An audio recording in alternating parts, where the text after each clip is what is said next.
هاي، كيفكم؟ شو اخباركم؟ شو تكونوا بألف خير يا رب. وانتم عم تشوفوا هذا الفيديو من زمان ما قعدت هاي القعدة معكم وحكيت عن شيء معين، كتير متحمسة للرجعة على اليوتيوب. طبعا انا كتير محتاجة دعمكم حاليا، فلا تنسوا تحطوا لايك على الفيديو. اذا لسه مو متابعيني على اليوتيوب والانستغرام اعملوا سبسكرايب للقناة، وكمان تابعوني على الانستغرام، هذا هو الانستغرام تبعي. فيديو اليوم عن الايباد وكيف انا بستخدم الايباد للجامعة، كيف استخدمته للمدرسة، ورأيي عن استخدام الايباد بدل الورق والقلم، واذا الايباد احسن من اللابتوب، وكل هدول الشغلات راح تشوفون بهذا الفيديو. طبعا انا كان عندي ايباد من 2020 فاستخدمته كمان بالمدرسة بالثانوي، وبصراحة احسن استثمار فيكن تجيبوه للمدرسة، استثمار بنفسكن، استثمار بالعلم، بالجامعة، بالدراسة. في كتير عالم رح يبلشوا بالجامعة وعم يجوا يسألوني على الانستغرام سورياز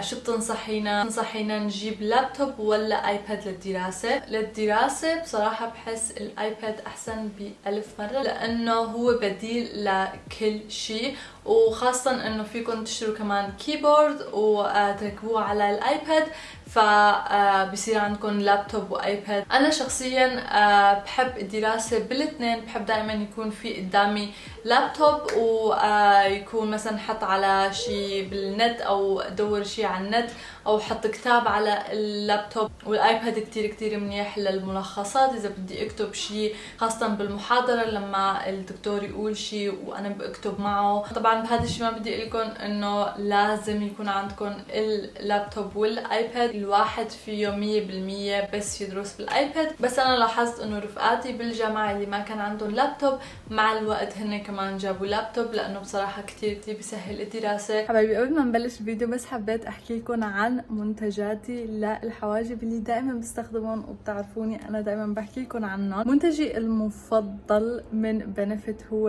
هاد البريسايسلي ماي برو بن. حاليا خلص من عندي لهيك عم استخدم هاد القلم اللي اسمه بروف براو بنسل. هاد كمان بيجنن، مثل ما شايفين راسه شوي اكبر من البريسايسلي ماي برو بن، بس كمان بيجنن. وفوقهم بحط الفلافا برو بن. هاد حرفيا ما فيني استغني عنه، بيثبت الحواجب لكل اليوم. فبنجي للايباد تبعي. هذا الايباد هو الايباد برو، جبته ب 2020، اجاني هدية من عمي. فاول شيء شكر كتير خاص لعمي، هداني اياه بعيد ميلادي، ف شكرا. وقياس الشاشة هو 12.9. هذا الكفر جبته من الامازون، مثل ما شايفين لازم غيره.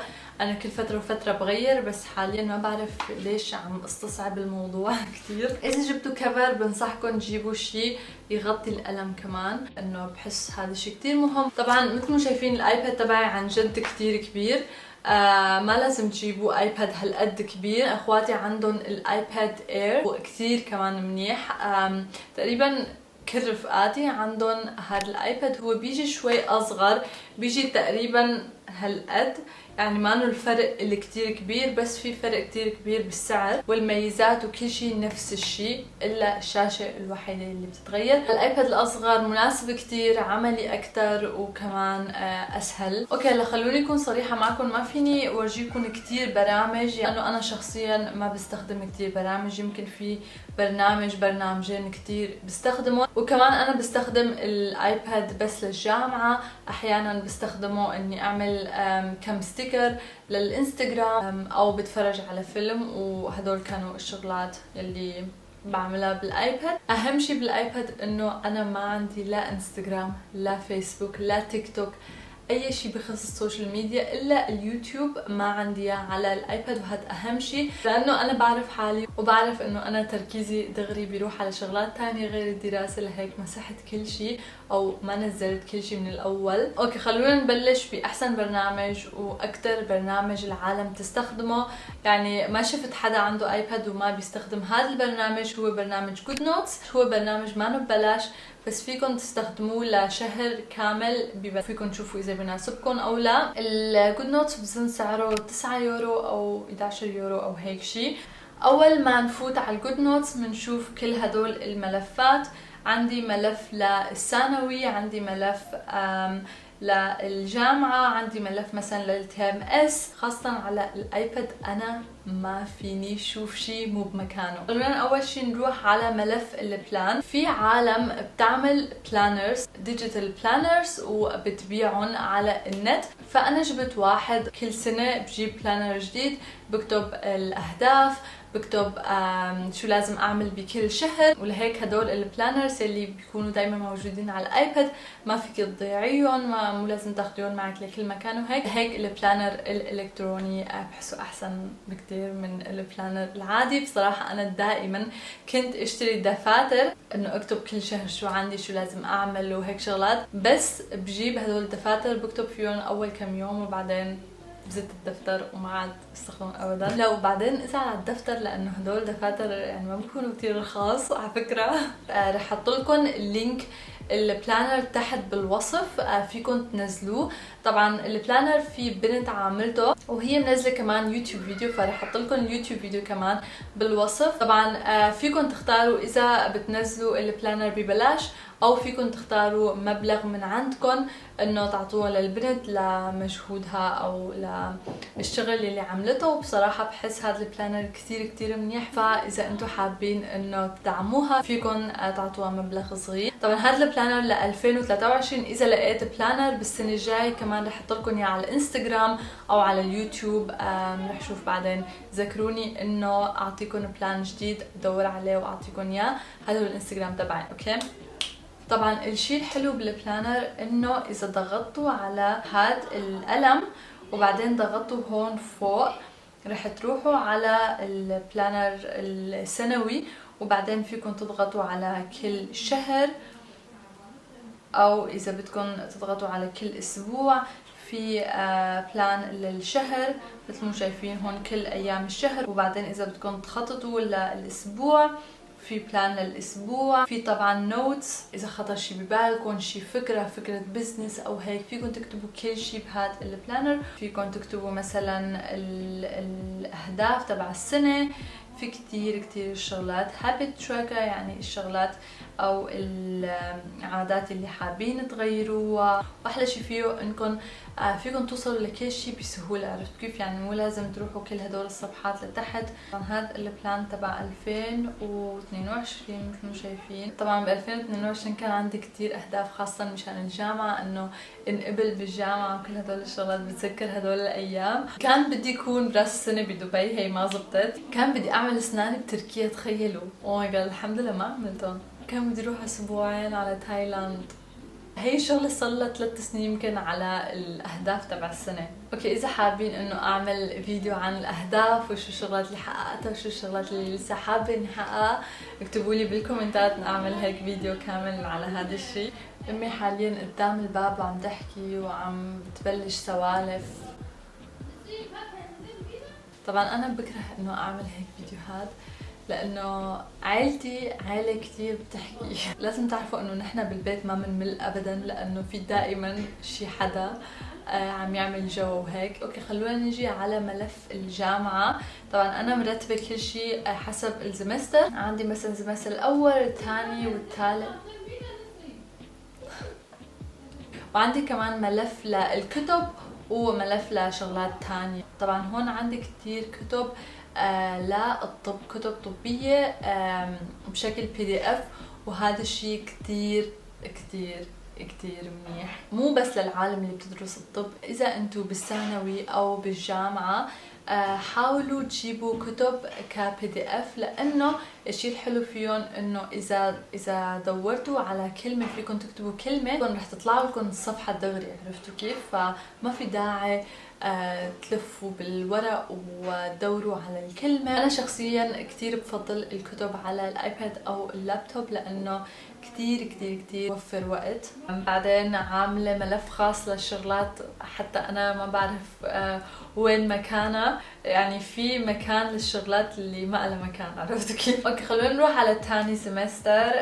هون عنا كل المواد. كان عندي اناتومي، شيمي، كيمياء يعني هيستولوجي، فيزيك، فيزياء وفيزيولوجية، فهيك برتب السمستر. فهذا كان بظن كل شيء من الايباد. فيني اورجيكم كيف انا بعمل الملخصات تبعي. طبعا انا بحب انه يكون كل شيء على ورقة واحدة او ورقتين، يعني بحب انه كل شيء يكون هيك قدام عيوني، عرفتوا كيف؟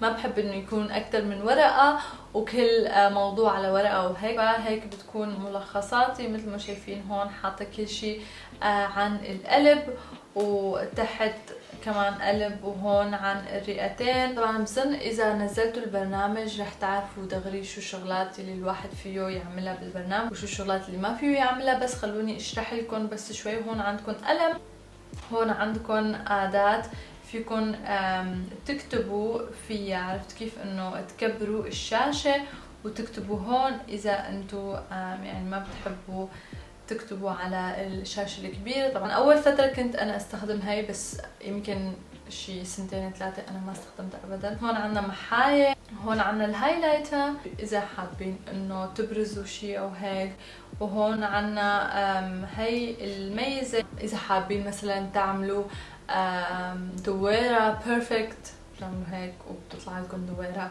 هيك شغلات يعني عادية. البرنامج كتير بسيط، والشيء الحلو فيه هي بساطته. بعدين عنا هون هي الميزة اللي فيكم تحركوا كل شيء، مثلا طلعوا هيك تحركوا كتابة أو صور.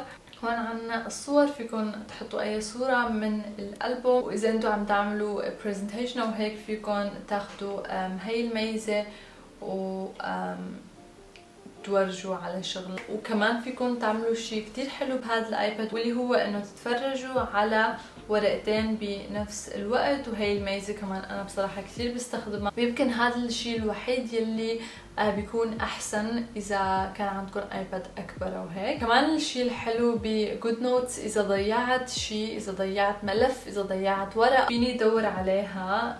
مثلا اكتب الاسم هاتس يعني قلب، فيني شوف كل الملفات اللي فيها شي بتخص القلب وهيك. فهاد كان كل شي بخصوص الجود نوتس. عن جد برنامج ما في مثله، وكل حدا عنده ايباد لازم يجيب هذا البرنامج. في بس لسه كم برنامج تاني، واحد اسمه نوتابيليتي او هيك، والتاني ون نوت 1 هيك شي اسمه. بصراحة لسه ما التقيت بعالم بيستخدموا هدول البرامج. كل حدا بعرفه بيستخدم جود نوتس، بس يعني ما سمعت شيء مو منيح على البرامج، وما سمعت شيء منيح كمان على البرامج، يعني ما عندي خبرة. خلونا نختصر الموضوع. اوكي، خلونا نجي على البرامج الثانية. تاني اكتر برنامج انا بستخدمه هو الاطلس. هو جسم الانسان، فيكم تشوفوا كل شيء. طبعا حقه بظن 25 يورو وهيك. انا اشتريته ببلاك فرايداي، كان حقه يورو واحد، فدغري اشتريته قبل ما بلش بالجامعة. اصلا اشتريته بس هيك عن فضول يعني، وبعدين بالجامعة عن جد كتير بستخدمه اذا مثلا في شغلات ما بعرف وينها بالضبط، خاصة الاجزاء اللي الواحد ما بيقدر يورجيها 100% بصورة واحدة. فيكم تشوفوها من كل زاوية، وكمان فيكم تشوفوا شو الشغلات اللي بتكون جنب هاي العضلة او هاي الشتركتوة يعني. في كمان برنامج كتير منيح واللي هو اسمه سي اناتومي. سمعت انه كتير منيح، وسمعت انه جامعة شاريتيه بتعطي طلابها هذا الشيء ببلاش، بس بصراحة لسه ما استخدمت البرنامج كتير. اكتر ويب سايت انا بستخدمهم لجيب منهم معلومات طبية هن امبوس، فيا ميديتشي، وكنهب. طبعا كل هدول الويب سايت لازمهم اشتراك. في كتير جامعات بتعطي هذا الاشتراك بلاش للطلاب تبعها.